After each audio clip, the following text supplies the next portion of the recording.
Admiral Kexthara stood before the massive viewing screen in her command ship, watching the blue planet slowly rotate below. Earth looked peaceful from this distance. Green and brown patches covered the surface between white clouds. The third planet from a yellow star seemed ordinary, but Kexthara knew looks could fool anyone. Her scales shifted from deep purple to excited orange as she thought about the entertainment value this world would bring. The Zephyrian Empire had ruled the galaxy for over 3,000 years. They had conquered hundreds of worlds and destroyed dozens of species. But somewhere along the way, conquest had become boring. Victory was too easy when your technology was so advanced. That's when some clever Zephyrian had invented the extinction streams. Why simply destroy a species when you could turn their death into entertainment? The broadcasts brought in massive profits and kept the Empire's citizens happy. Watching primitive species struggle and die had become the most popular form of entertainment in Zephyrian space. Kexthara had personally overseen 17 extinction streams. Each one had been more successful than the last. The key was finding the right species. They needed to be smart enough to understand their doom, but weak enough to make the fight interesting. Too stupid. And viewers got bored, too advanced, and the show ended too quickly. Humans seemed perfect. The scanning ships had been watching Earth for months now. The reports were promising. Humans were violent creatures who fought constantly among themselves. They had split their world into different groups called nations that regularly went to war. Their weapons were primitive. They still used projectiles and explosives. They had barely reached their own moon, let alone other worlds. "Admiral," called out Communications Officer Veltar from his station. His blue skin was pale with excitement. "The preliminary audience numbers are incredible. Over 40 billion Zephyrians have already signed up for viewing packages. The betting markets are going crazy." Kexthara's mandibles clicked in pleasure. 40 billion viewers for the opening show was a new record. The entertainment executives would be thrilled. More importantly, her own reputation would grow. Successful extinction stream commanders became legends in the Empire. "What are the current betting odds?" she asked. Veltar checked his screens. "Most bets are on total human extinction within 6 months. The popular bet is that Earth itself will surrender after we destroy their outer colonies. Humans seem too emotional and attached to each other. Break them psychologically first, then finish them off." The strategy made sense. Humans lived on several worlds in their system. They had small colonies on their red planet Mars and some moons. Start there, broadcast the destruction, let fear spread back to Earth, watch them panic and beg, then close in for the final show. "Sir," interrupted sensor technician Dexai. "We're detecting unusual energy readings from the human homeworld." Kexthara turned toward the sensor station. "What kind of readings?" "Power generation spikes across the planet. Much higher than we've seen before. Also, their communication traffic has increased by 300% in the last day." The Admiral considered this information. Fear often made primitive species more active. They probably knew something was coming. Their instruments might have detected the Zephyrian scout ships. Let them panic. It would make better entertainment. "Are they trying to contact us?" Kexthara asked. "No, sir. All communication seems to be internal. Between their different nations and colonies." "Perfect. They were probably arguing among themselves about what to do." Humans seemed to love fighting each other almost as much as they feared outside threats. The broadcasts would show their governments falling apart, their people running in chaos, their military forces scattered and confused. "Begin Phase 1, Kexthara ordered. "Target the outer colonies first. I want full video coverage of every attack. Make sure the cameras capture individual human faces. Viewers love to see the fear in their eyes." The massive Zephyrian fleet spread out across the human solar system. 200 warships, each one capable of destroying a planet. For this mission, they wouldn't need that much firepower. The humans had nothing that could threaten even a single Zephyrian vessel. On the main screen, camera feeds began showing human settlements. Small domed cities on Mars, mining stations on asteroids, a research base on one of the gas giant's moons. All of them would be gone within hours. The humans inside didn't know it yet, but they were about to become the opening act for the greatest show in the galaxy. "Admiral, we're receiving a transmission from Earth," Veltar announced. "Put it through. Let's hear what they have to say." A human face appeared on the screen. Male, with short brown hair and lines around his eyes that suggested age. He wore what looked like a military uniform. Behind him, Kexthera could see other humans working frantically at control stations. "This is Admiral Chen of United Earth Defense," the human said. His voice was calm, which surprised Kexthera. Most species begged or threatened at this point. "We know who you are and why you're here." "Interesting." The human seemed to understand the situation. "We've seen your broadcasts from other worlds," Admiral Chen continued. "We know you plan to kill us slowly for entertainment. We know you think we're weak and primitive." Kexthera gestured for Veltar to open a channel. "You are correct, human. Your species will provide excellent entertainment for the Zephyrian Empire. If you surrender now, we might consider keeping some of you alive as pets." The human admiral stared directly into the camera. His expression didn't change. "We have one response to your ultimatum." He leaned forward slightly. The control room behind him had gone completely silent. Every human face visible in the background was turned toward their admiral. "Come and try." The transmission ended. Kexthera stared at the blank screen for a moment. Then she began laughing. The sound filled the bridge. A harsh clicking noise that made her crew shift nervously. "Did you record that?" she asked Veltar. "Yes, sir." "Good. The viewers will love it. Primitive bravado makes the eventual breaking so much sweeter. Begin the attacks on the outer colonies. Let's show these humans what happens when they refuse the mercy of the Zephyrian Empire." As her fleet moved into attack positions, Kexthera felt that familiar thrill of beginning a new show.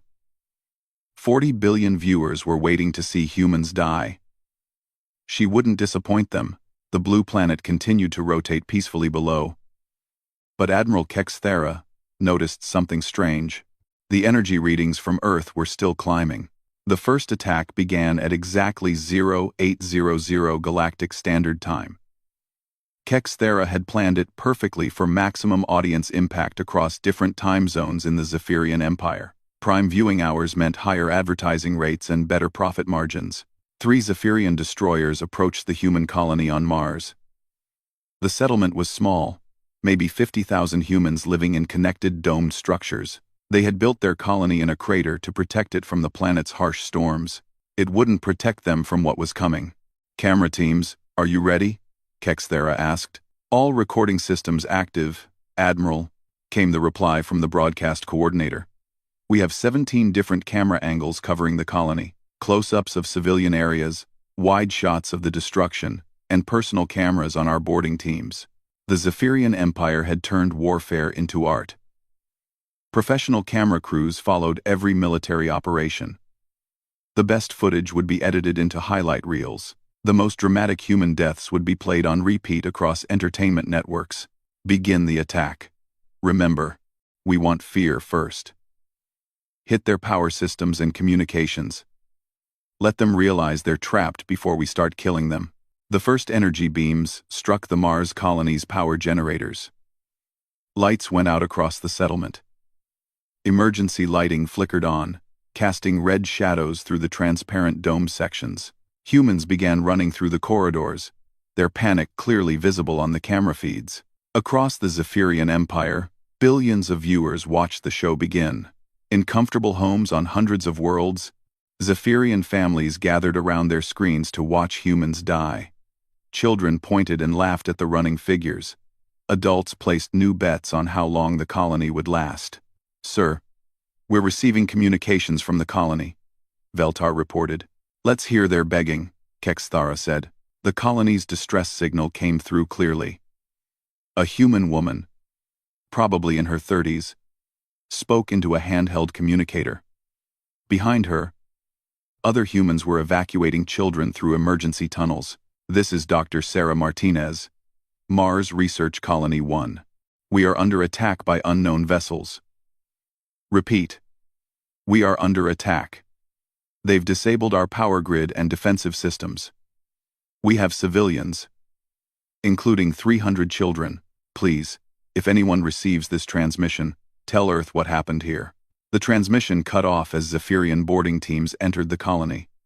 The cameras followed them through the corridors, recording everything. Humans tried to fight back with primitive weapons, rifles that fired metal projectiles. The bullets bounced harmlessly off Zephyrian armor. What happened next was broadcast live across the galaxy. The systematic killing of every human in the colony took 4 hours. The cameras captured it all. Fear, desperation, final moments of defiance, and eventual death. The boarding teams were efficient but not quick. The show had to last long enough for viewers to become invested.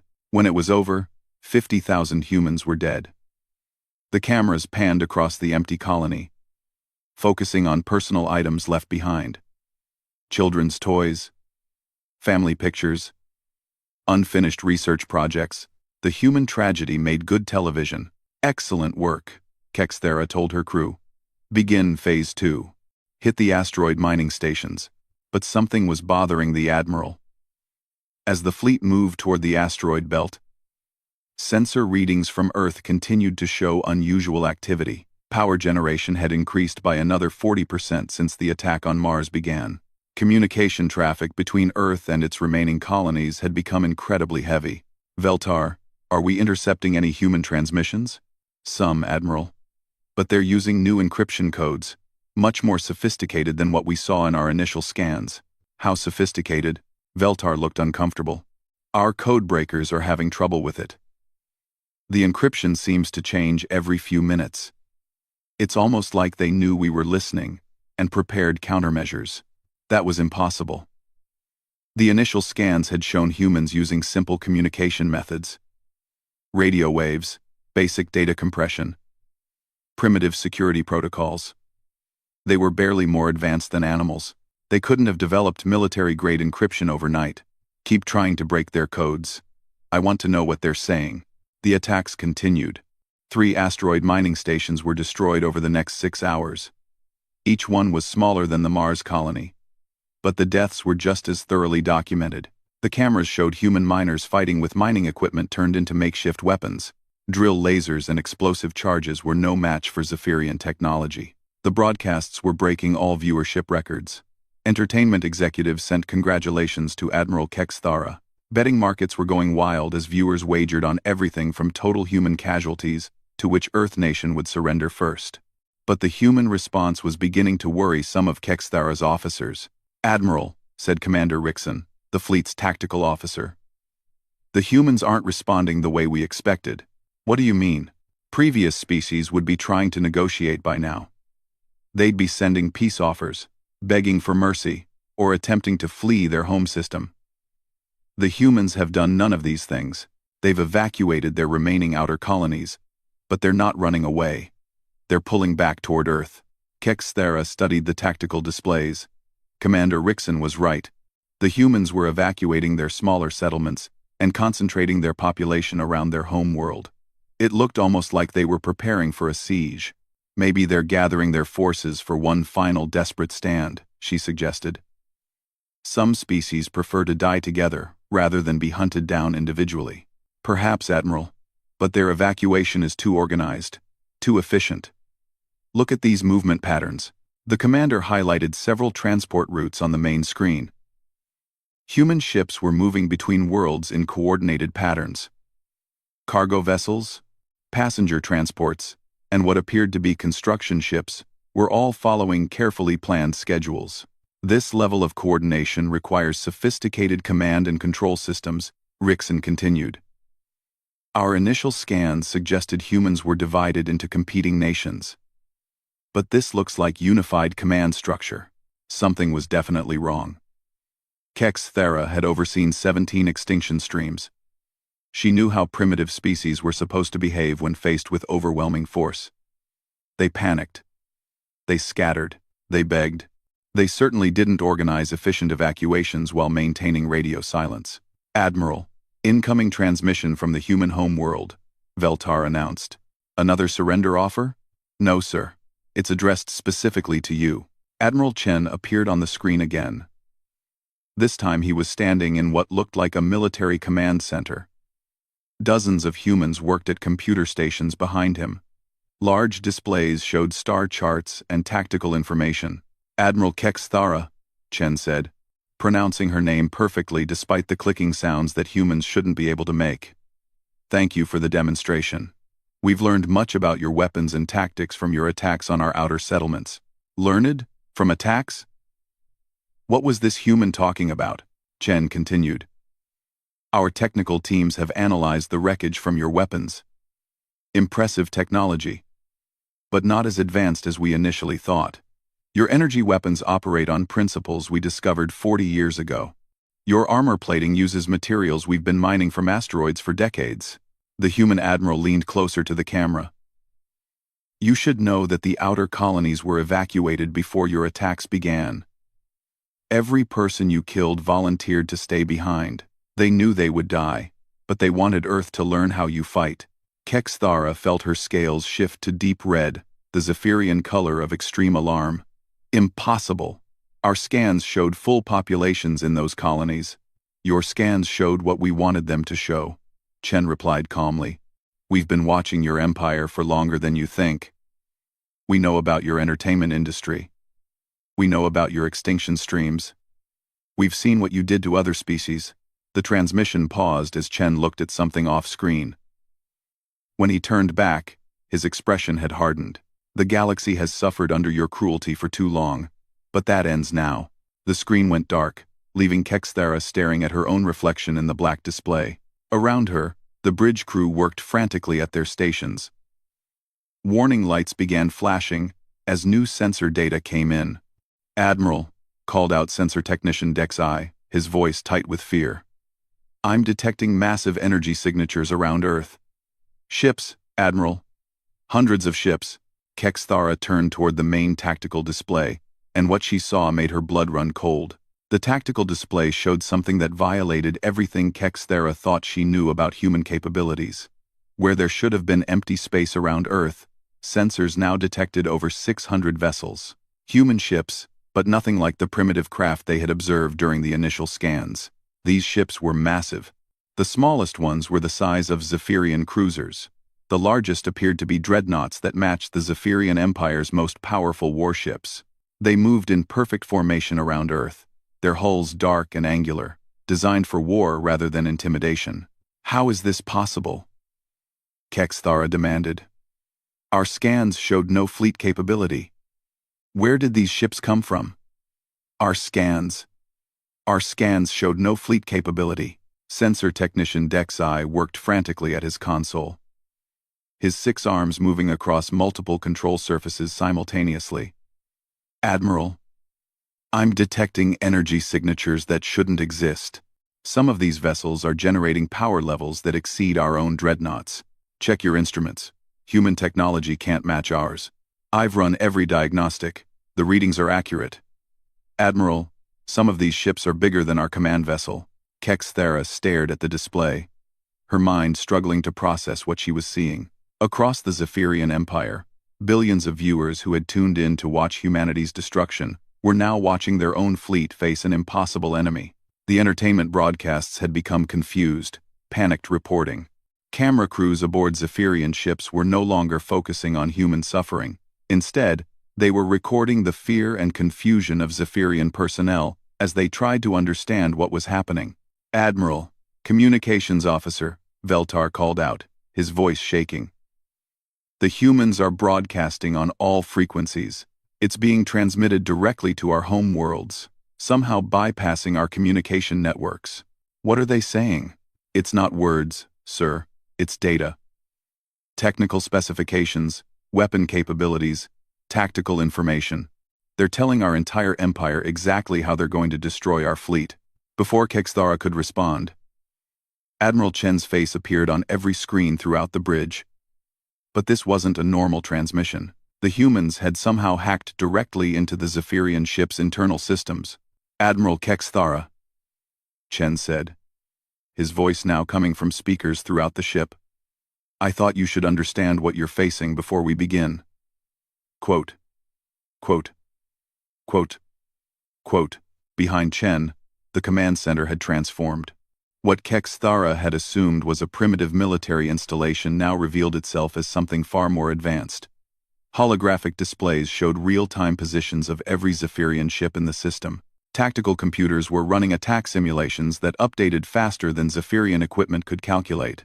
43 years ago, Chen continued, one of our deep space monitoring stations detected your scout ships observing our system.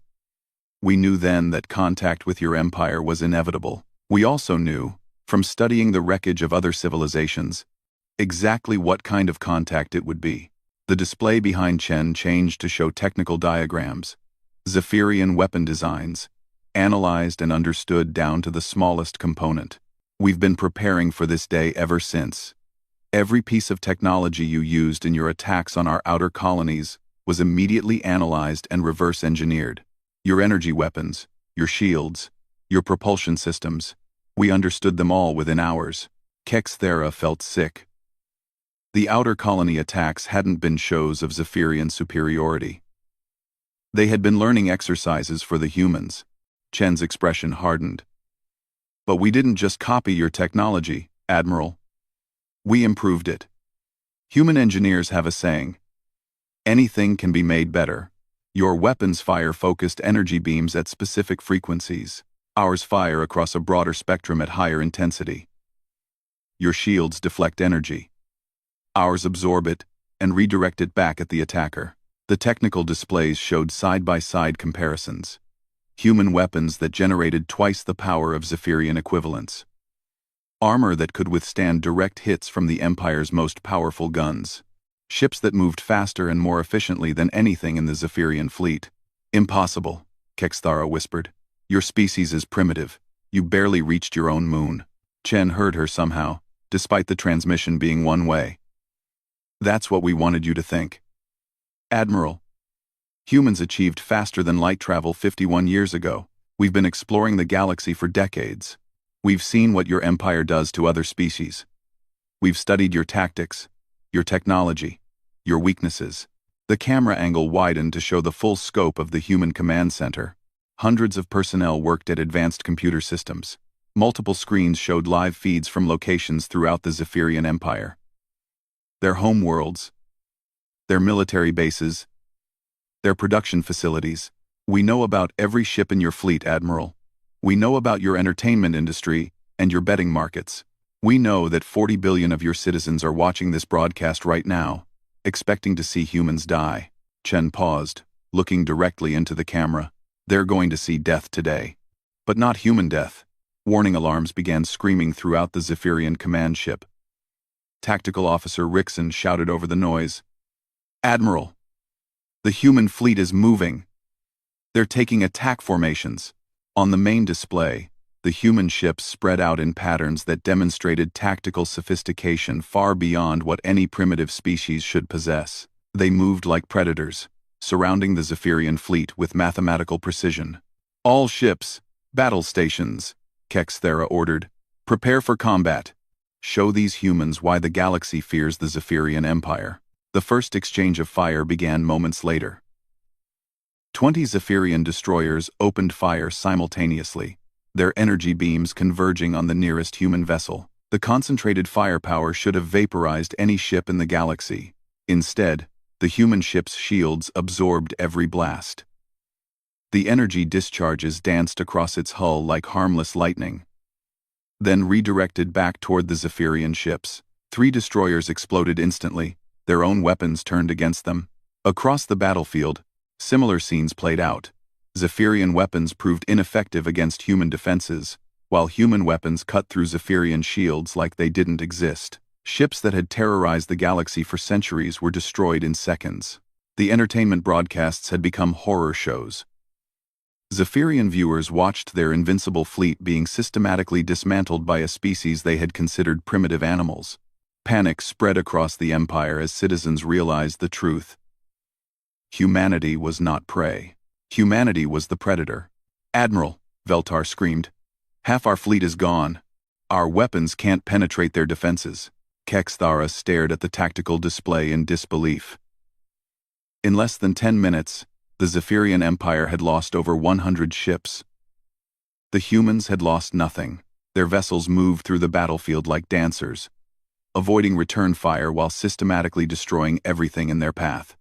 Admiral Chen's voice came over the communication system again. "You made one critical mistake, Admiral Kexthera. You assumed that because we were different from you, we were inferior to you. You never considered that we might be superior." Another wave of human ships decloaked around the Zephyrian fleet. Hundreds more vessels, even larger than the first group. They had been hiding, waiting for the perfect moment to reveal themselves. "The Zephyrian Empire ends today," Chen announced. "Every world that participated in genocide entertainment will be held accountable. Every citizen who watched other species die for pleasure will face judgment. Your reign of terror is over." As Kexthara watched her fleet being destroyed, she realized the horrible truth. The humans hadn't just been preparing for this battle. They had been preparing for war against the entire Zephyrian Empire. The last transmission from Admiral Chen came as Kexthara's own ship shuddered under human weapons fire. "You turned the deaths of innocents into entertainment. Now the galaxy will watch your empire burn." News of the disaster at Earth spread across the Zephyrian Empire faster than light-speed communication. Within hours, every world in Zephyrian space knew that their invincible fleet had been destroyed. Admiral Kexthara was dead. Her command ship had been torn apart by human weapons that seemed to ignore the laws of physics. But the humans didn't stop with victory at Earth. They pursued.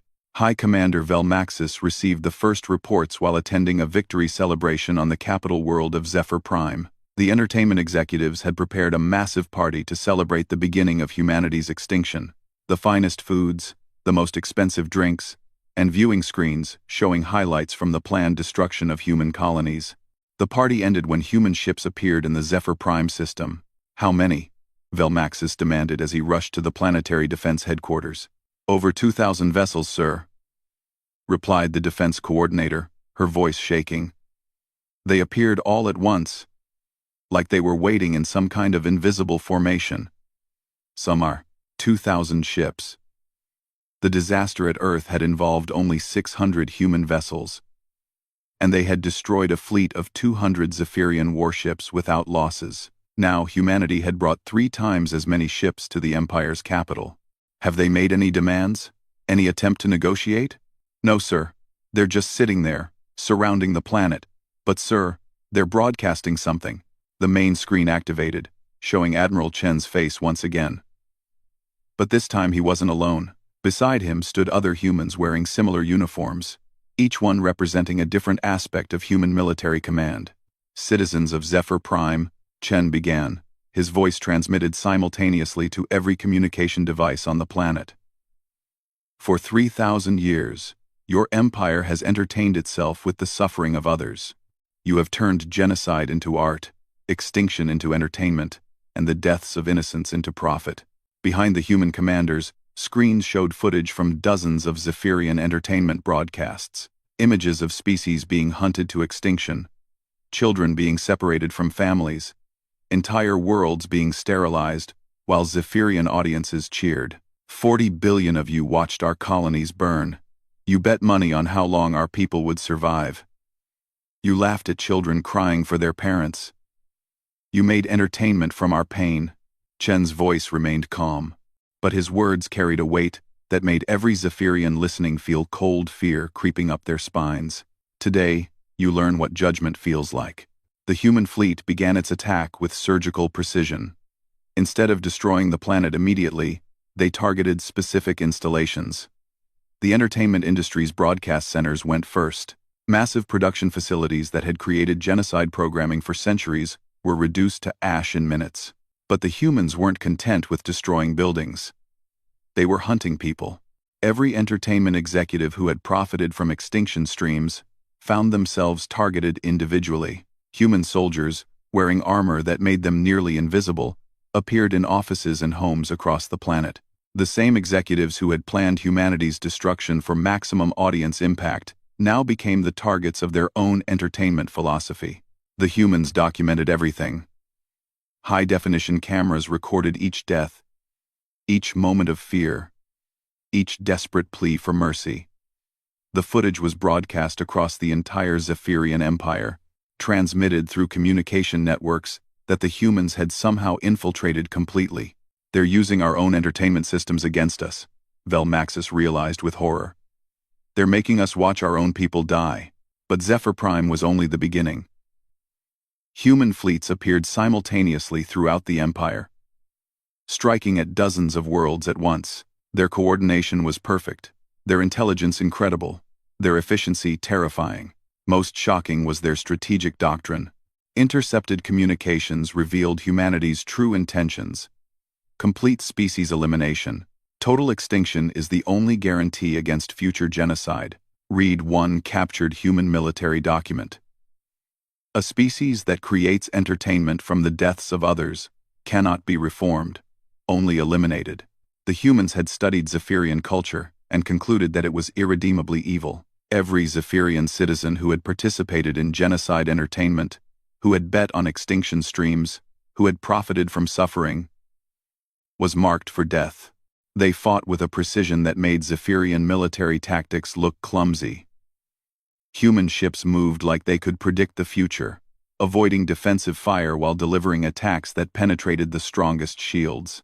Their weapons seemed designed specifically to counter every piece of Zephyrian technology. "Sir," reported Intelligence Officer Nextara from the command bunker deep beneath Zephyr Prime. "We've analyzed the human attack patterns. They're not just destroying our military. They're systematically eliminating our entire civilization." "What do you mean?" "They've targeted our industrial centers, our research facilities, our educational institutions, our cultural sites. They're not conquering our world, sir. They're sterilizing them." The tactical display showed the scope of human operations across Zephyrian space. Every major world was under attack. Every military installation was being destroyed. Every population center was being systematically cleared. But most terrifying was how the humans treated Zephyrian civilians. There was no random killing, no chaos, no uncontrolled violence. Instead, there were lists. Somehow, the humans had identified every Zephyrian citizen who had participated in genocide entertainment. They had names, addresses, viewing histories, betting records. They knew exactly who had watched which extinction streams and how much money each person had spent on genocide gambling. Those individuals were hunted down with mechanical efficiency. Zephyrians who had never participated in the entertainment industry were given a choice: exile from their home worlds, or death alongside their guilty neighbors.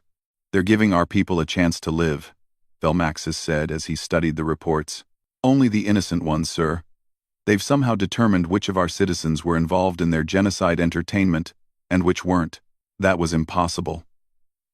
Participation in extinction streams was supposed to be anonymous. Betting records were encrypted. Viewing histories were private. How could the humans possibly know which individual Zephyrians had watched their colonies burn?" The answer came in another broadcast from Admiral Chen. This time, he stood before what appeared to be a massive computer facility. Thousands of human technicians worked at stations processing enormous amounts of data. "You thought your entertainment was anonymous," Chen said, addressing the Zephyrian Empire directly. "You believed your betting was private. You assumed your viewing records were secret."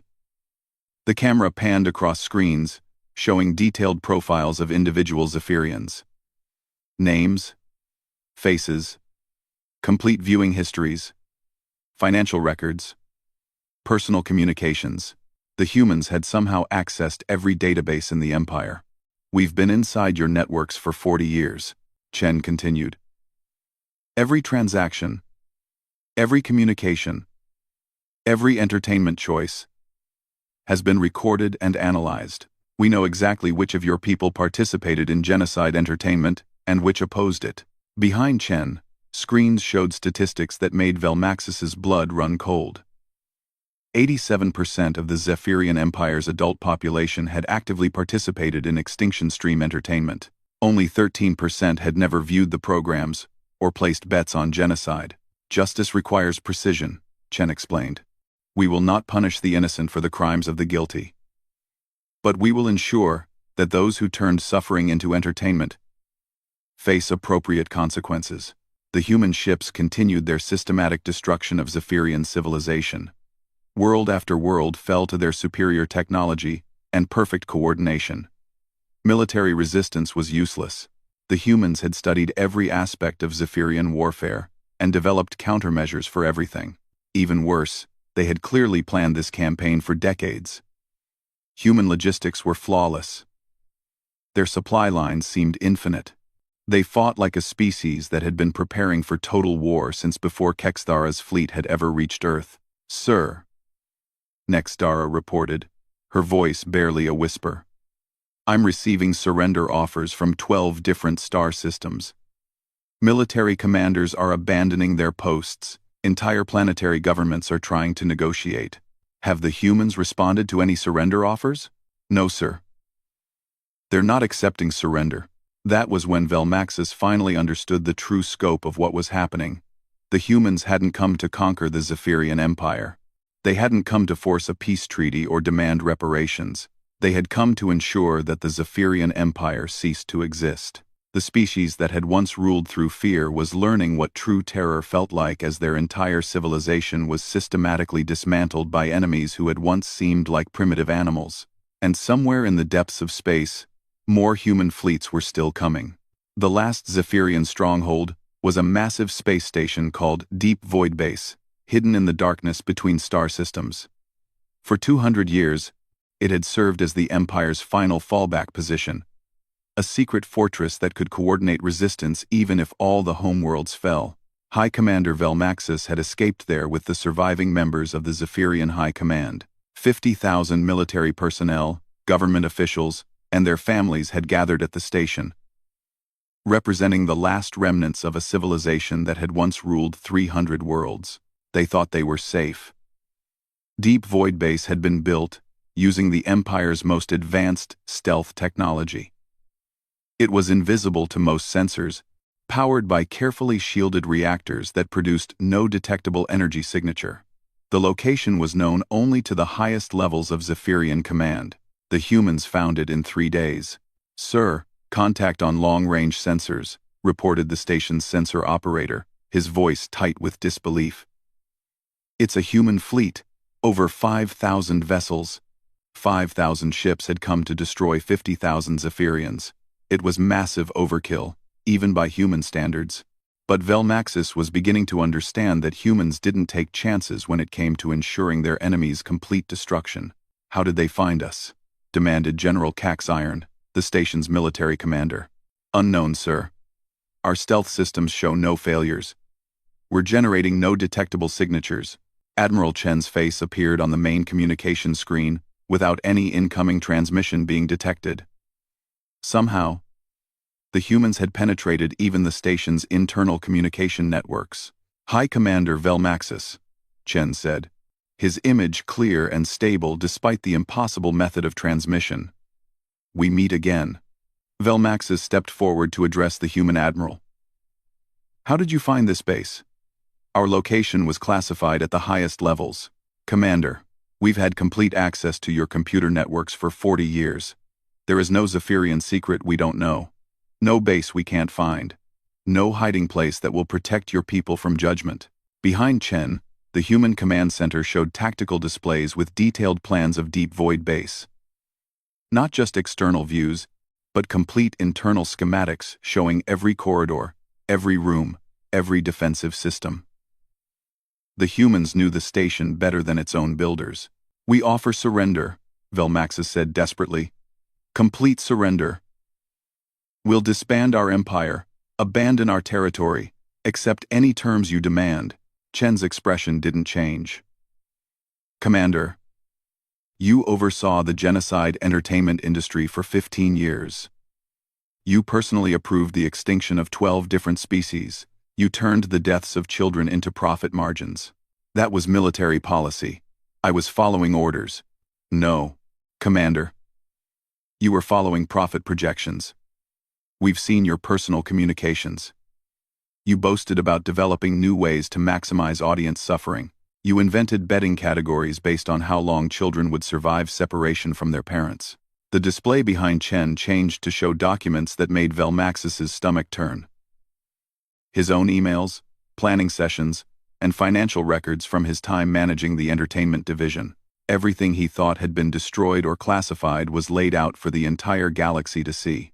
You made genocide into art, Chen continued. You turned extinction into entertainment. You built an entire economy around the suffering of innocents. We can change. The Zephyrian Empire can reform. Chen leaned forward slightly. No, Commander. You cannot change. We've studied your species for decades. We've analyzed your culture, your psychology, your fundamental values. The capacity for empathy required to avoid genocide simply doesn't exist in your people. That's not true. 87% of your adult population actively participated in genocide entertainment. Of the remaining 13%, most opposed it only because they found it boring, not because they considered it morally wrong. Less than 2% of your species showed genuine empathy for your victims. The numbers hit Velmaxis like physical blows. He wanted to argue, but the humans had been watching Zephyrian society for 40 years. Their data was probably correct. A species that creates entertainment from genocide cannot be reformed, Chen said, his voice carrying the finality of a death sentence. It can only be eliminated. But we have families here, children who never hurt anyone. Yes. We know exactly who is on that station, Commander. 47,000 adults who participated in genocide entertainment. 3,000 children under the age of responsibility. The human admiral paused, looking at something off-screen. When he continued, his tone had softened slightly. The children will be spared. They will be relocated to worlds settled by other species, who have agreed to raise them away from Zephyrian culture. They will grow up learning empathy, compassion, and respect for life.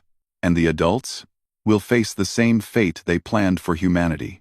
The human fleet began its final attack with ceremonial precision. Instead of simply destroying the station, they systematically disabled its life support systems. The Zephyrians inside would die slowly, just as they had planned for countless other species. But there was a difference. The humans weren't turning this into entertainment. There were no cameras broadcasting the deaths, no betting pools, no audience cheering for suffering. The execution was carried out with grim efficiency, documented only for historical records. As the station's atmosphere began to vent into space, Velmaxis made one final transmission to the galaxy. To anyone receiving this broadcast, he said, his voice distorted by the failing communication systems. We thought we were the predators in this galaxy.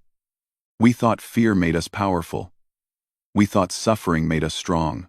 The lights flickered as power systems failed throughout the station. Around him, Zephyrian personnel worked frantically to save their families, to find some way to survive the methodical destruction of their last refuge.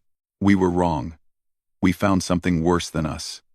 We found something that taught us to fear. We found humanity. Velmaxis looked directly into the camera for his final words. We taught them to hate us. And they learned the lesson perfectly. Oh, the transmission ended as deep void base broke apart, taking the last remnants of the Zephyrian Empire into the darkness of space. In the aftermath, human ships spread throughout what had once been Zephyrian territory. But they didn't come as conquerors. They came as liberators, freeing worlds that had been enslaved by the Empire for centuries. The occupied species were given their freedom and the technology to rebuild their civilizations. Admiral Chen's final broadcast was transmitted to every inhabited world in the galaxy. He stood before a podium in what appeared to be a vast assembly hall. Behind him, representatives from hundreds of different species gathered to witness humanity's declaration to the galaxy. The Zephyrian Empire is extinct, Chen announced. Every world that participated in genocide entertainment has been held accountable. Every individual who profited from the suffering of others has faced judgment. But let this serve as a warning to any other species that considers following their path. Humanity will not tolerate genocide. We will not allow the strong to prey upon the weak for entertainment. We will not permit the innocent to suffer while others watch and laugh. The camera pulled back to show the full scope of the assembly. Thousands of representatives from species across the galaxy, all listening to humanity's new doctrine. We do not seek to rule this galaxy. We do not desire conquest or expansion. But we will patrol the trade routes. We will monitor communications. We will watch for signs of genocide and extinction. Any species that commits genocide will be hunted to extinction. Any civilization that turns suffering into entertainment will be eliminated. Any people who profit from the deaths of innocents will face the same fate they planned for others. This is not a threat. This is a promise. The broadcast ended with images of human ships taking up patrol positions throughout the galaxy. Black vessels marked with symbols representing the destroyed colonies, each one a reminder of the price paid for underestimating humanity. Other alien civilizations across the galaxy frantically reviewed their own histories, terrified of what humanity might discover about their past conflicts. Trade agreements were rewritten to include humanitarian clauses. Military doctrines were revised to eliminate any tactics that could be considered genocidal. The galaxy had learned a simple lesson. Humanity's capacity for both creation and destruction far exceeded anything previously encountered. The same species capable of incredible art, science, and compassion was equally capable of becoming an extinction-level threat when pushed too far. Earth's black ships now patrolled the stars, silent guardians, ensuring that the entertainment of genocide would never occur again. And in the darkness of space, other civilizations whispered fearfully about the species that had turned righteous anger into perfect justice. The galaxy was a safer place. But it was also a more frightening one. Now that everyone knew what happened to those who made entertainment from the deaths of innocents.